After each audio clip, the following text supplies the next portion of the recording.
Assalamualaikum warahmatullahi wabarakatuh. Yang terhormat Ibu Dr. Binti Mu'alamah SAG MPD selaku dosen pengampu mata kuliah Filsafat Manajemen Pendidikan Islam dan teman-teman sekalian yang berbahagia. Di sini saya akan memenuhi tugas UTS yang diberikan oleh Ibu Binti Mu'alamah selaku dosen pengampu, dan saya akan memaparkan materi tentang filosofi manajemen pendidikan Islam dalam perspektif Al-Quran. Sebelumnya, saya akan memperkenalkan diri. Perkenalkan, nama saya Faridah Batul Azizah dengan nomor NIM 126-207-213138. Nomor absen 47, Program Studi Manajemen Pendidikan Islam dari kelas 2B. Dalam pembahasan materi yang akan kita bahas, di sini ada dua yang terkait tentang filosofi manajemen pendidikan Islam dalam perspektif Al-Quran. Itu ada dua materi pembahasan. Yang pertama itu konsep dasar filsafat manajemen pendidikan Islam, dan yang kedua filosofi manajemen pendidikan Islam itu sendiri. Baik, kita langsung kepada materi yang pertama, yaitu konsep dasar manajemen pendidikan Islam. Manusia telah diberikan oleh Sang Pencipta dengan memiliki sebuah naluri yang berbeda dari makhluk lainnya. Manusia memiliki rasa ingin tahu yang begitu tinggi. Hal ini diwujudkan dengan adanya berbagai upaya untuk memperoleh ilmu pengetahuan. Untuk memperoleh hal yang sedemikian rupa, manusia memerlukan cara dengan mengkaji ajaran-ajaran agama melalui filsafat. Pada akhir abad ke-19 muncullah sebuah pandangan yang berkaitan dengan kelemahan positivisme. Hal ini untuk upaya mengungkapkan fenomena berupa sosial budaya masyarakat. Kebenaran dalam filsafat begitu dianggap penting. Hal ini dikarenakan filsafat diartikan sebagai pemikiran yang bijaksana dan cinta akan lingkungan. Aristoteles, yaitu seorang tokoh filsuf Yunani yang termasyhur, begitu menghormati gurunya, yakni Plato. Filsafat dikatakan sebuah pemikiran, yakni ilmu praktis dalam mendorong supaya akal manusia diharapkan dapat berpikir secara kebenaran atas peristiwa-peristiwa yang terjadi. Kajian filosofis tidak akan terlepas dengan kaitannya akan istilah ontologi, epistemologi, dan aksiologi karena ketiganya merupakan hakikat dari sebuah kemunculan riset. Riset memiliki peran kontribusi dengan pemahaman terhadap suatu kejadian serta proses yang dialami. Sebuah riset akan memunculkan sikap kritis di dalam diri manusia terhadap apa yang menjadi saran dalam meningkatkan kualitas individu. Kemudian, seiring dengan berjalannya peradaban dunia dalam kajian filsafat ilmu, maka hal ini berpengaruh dengan perkembangan ilmu pengetahuan. Kondisi ini menjadi sorotan penuh bagi cendekiawan, terutama umat Islam. Ilmu yang saat ini sedang berkembang pesat, yakni ilmu manajemen pendidikan. Kajian ilmu ini membahas sebuah perbincangan, yakni materi yang di dalamnya menyebutkan mengenai perencanaan, pengkoordinasian, pengaktualisasian, dan pengawasan. Beberapa hal tersebut penting perannya dalam pengelolaan sebuah lembaga, terutama lembaga pendidikan Islam. Dinamika ilmu manajemen pendidikan merupakan sebuah ilmu yang diciptakan, dikembangkan, serta dimanfaatkan guna untuk memajukan pendidikan, khususnya lembaga pendidikan Islam. Dalam pengetahuan ini dibutuhkan sebuah pengelolaan agar tercipta sebuah lembaga dengan tujuan diharapkan hal ini semestinya dijadikan sebagai satu konsep ajaran Islam dalam mengintegrasikan berbagai ilmu pengetahuan ataupun yang dipelajari oleh umat Islam. Kemudian manusia adalah makhluk yang memiliki rasa keingintahuan dimanapun, kapanpun. Oleh sebab itu, terdapat letak perbedaan kebudayaan yang mana sedikit maupun banyak mempengaruhi sebuah jenis kuantitas maupun kualitas dari setiap individu. Setiap manusia dipengaruhi oleh beberapa faktor, salah satunya yaitu faktor lingkungan. Filsafat bersumber dari manusia. Maknanya bahwa manusia baik akal dan kalbu selalu berusaha untuk mencari suatu kebenaran dan memperoleh kebenaran. Akan tetapi, ada kalanya manusia mencari sebuah kebenaran didasari atas pengalaman yang terjadi pada dirinya.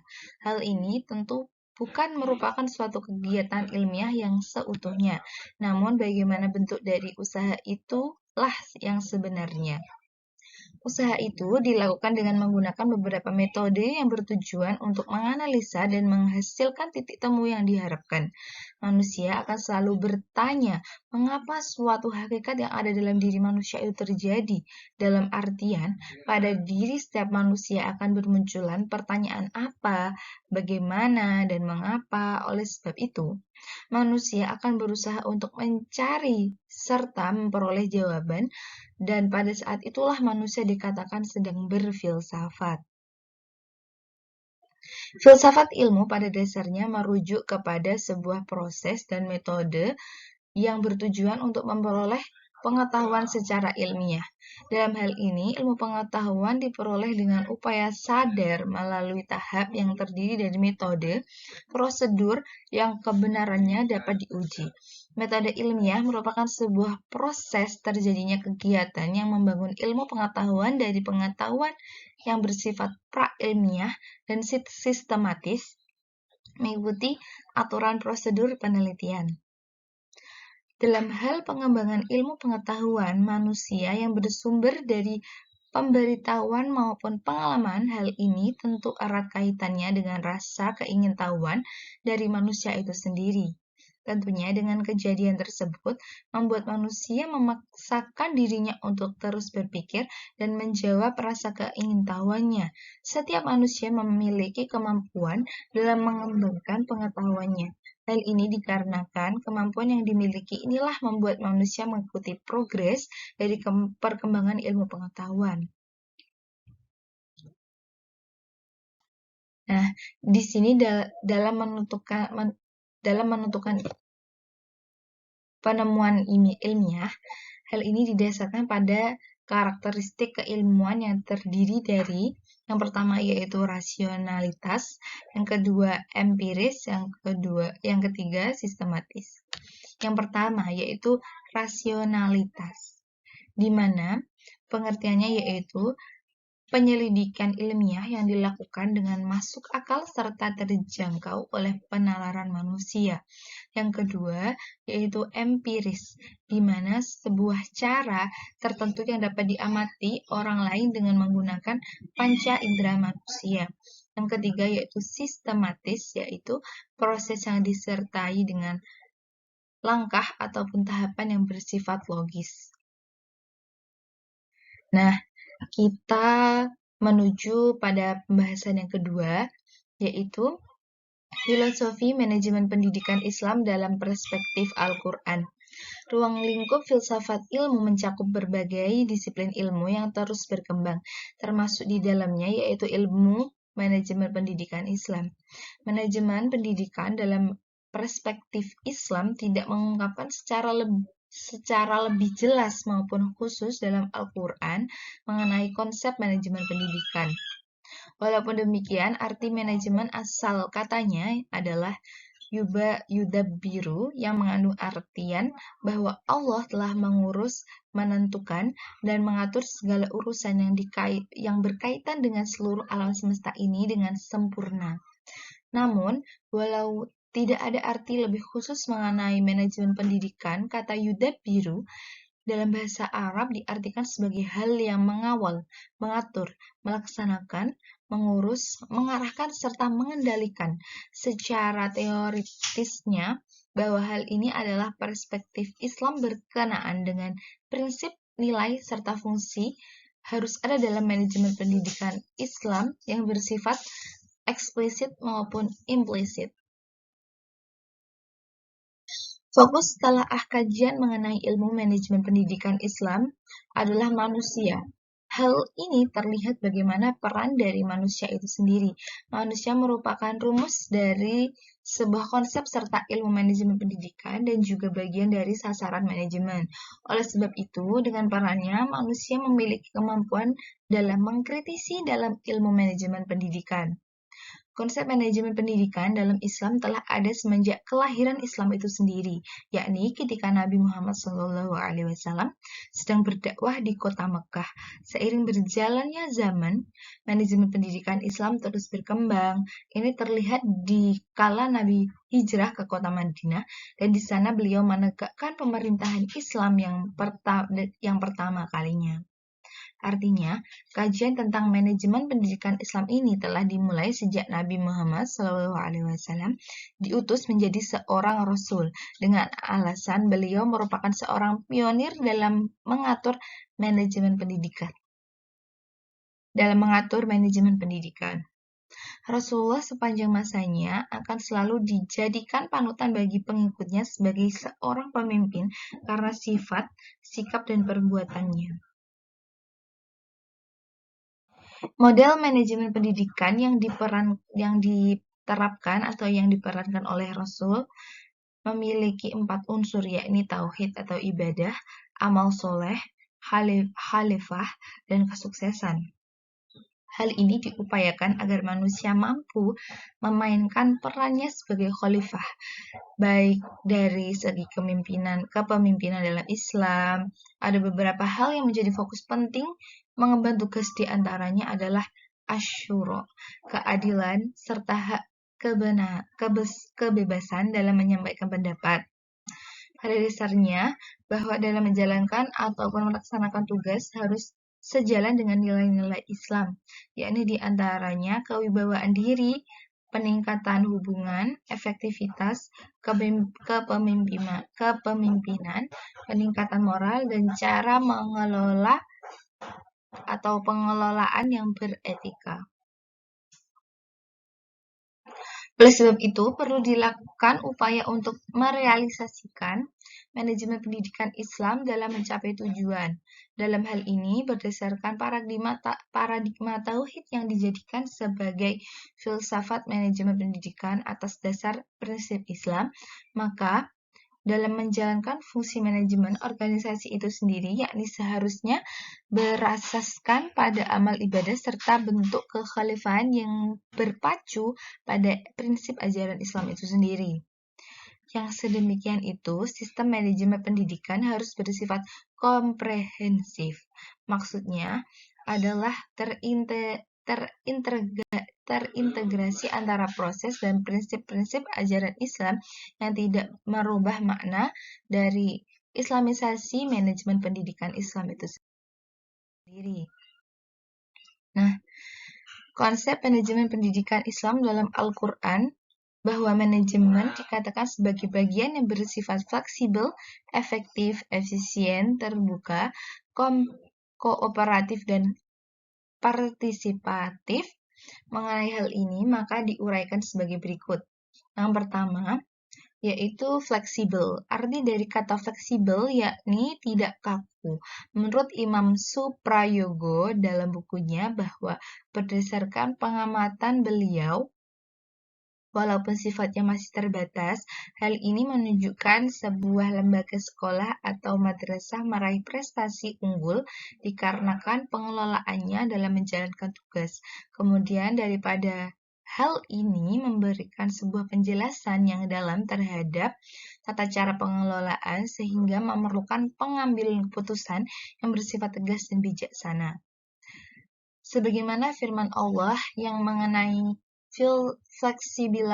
fleksibilitas tercantum dalam Quran Surat Al-Hajj ayat 78 yang artinya, dan berjihadlah kamu pada jalan Allah dengan jihad yang sebenar-benarnya. Dan dia telah memilih kamu, dan dia sekali-kali tidak menjadikan untuk kamu dalam agama suatu kesempitan. Ayat tersebut telah menjelaskan bahwa Allah tidak akan menyempitkan kamu dari segala sesuatu yang tidak bisa kamu lewati. Oleh sebab itu, tetaplah berpijak pada jalan kebenaran. Dan yang kedua yaitu efektif dan efisiensi. Pekerjaan yang efektif adalah pekerjaan yang menghasilkan, memberikan dampak yang sesuai dengan rencana. Sedangkan dari sisi efisiensi, pekerjaan yang mengeluarkan sebuah biaya namun tetap berjalan sesuai dengan rencana. Kedua, kata baik efektif maupun efisiensi selalu menggandengkan dengan manajemen pendidikan Islam. Hal ini dikarenakan manajemen yang efektif selalu bisa saja akan terjadi pemborosan, sedangkan manajemen yang sifatnya hanya efisien juga akan berdampak tidak tercapainya tujuan yang telah ditentukan. Penjelasan mengenai efektif dan efisien terdapat dalam firman Allah Al-Quran surat Al-Kahfi ayat 26 sampai ayat 27, yakni yang artinya, katakanlah, apakah akan kami beritahukan kepadamu tentang orang-orang yang paling merugi perbuatannya, yakni orang-orang yang telah sia-sia perbuatannya dalam kehidupan dunia ini, sedangkan mereka menyangka bahwa mereka berbuat sebaik-baiknya.